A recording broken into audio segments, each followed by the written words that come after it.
Supreme is always independent. He cannot be further classified. Can we discuss or can we make a comment on our Bhagavan? Can we justify his actions? Or is it be possible to understand him? No, because he is supreme.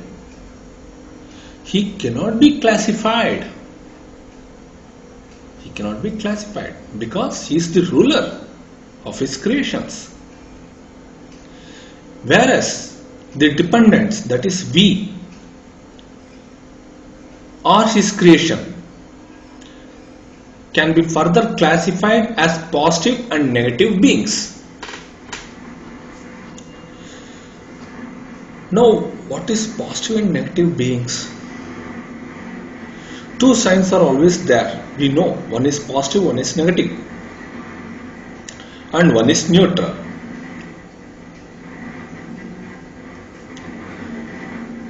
The energy comes from the positive and the negative. Without that, energy cannot be supplied.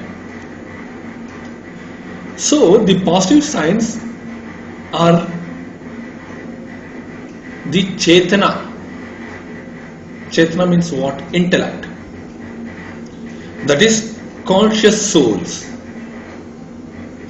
And negative signs is Achetana, that is ignorant. Ignorance, unawareness or unconscious, that of matter and time. When the creation has come, the creation will be occupied by the space and time. Whether it is a matter or whether it is a space, will be occupied by time.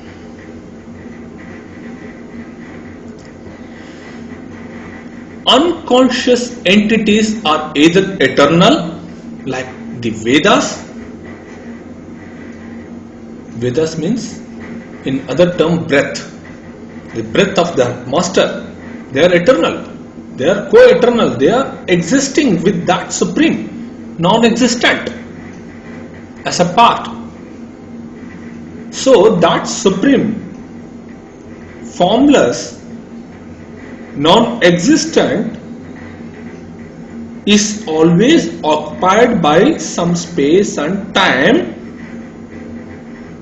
which cannot be classified, but it is there.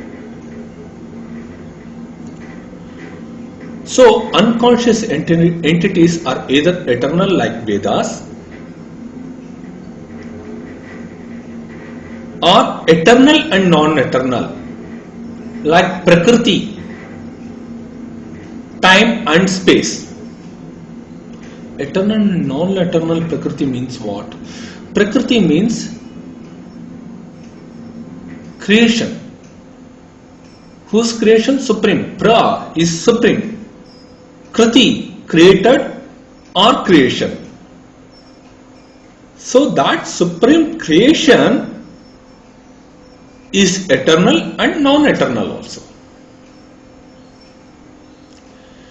When we see in the aspect of that supreme, as long as thought process continue, it is eternal. That creation will be eternal till his thought continues, and it becomes non-eternal when he puts an end to his thought.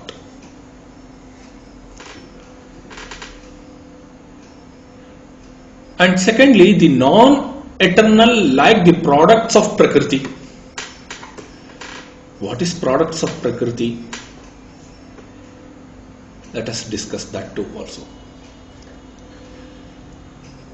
Before defining this unconscious entity like Veda and time, space, Prakriti, time and space. Madhvacharya explains about the independent Swatantra and dependent Paratantra.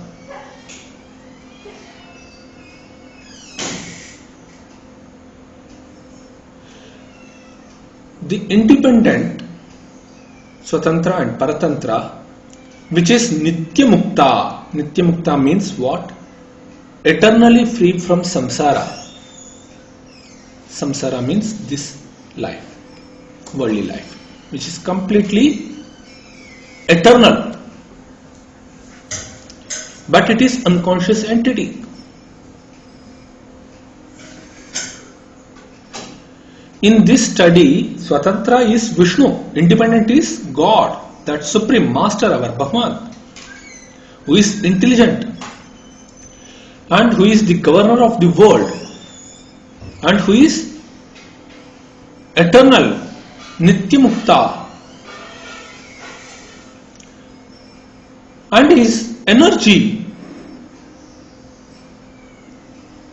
is, or the power is Lakshmi, Vishnu's wife Lakshmi.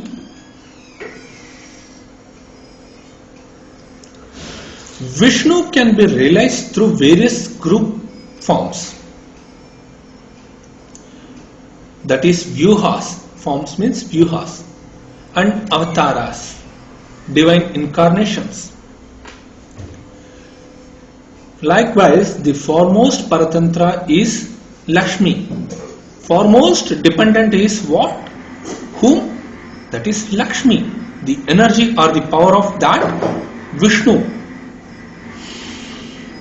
who is co-eternal and who can assume various forms without a material body.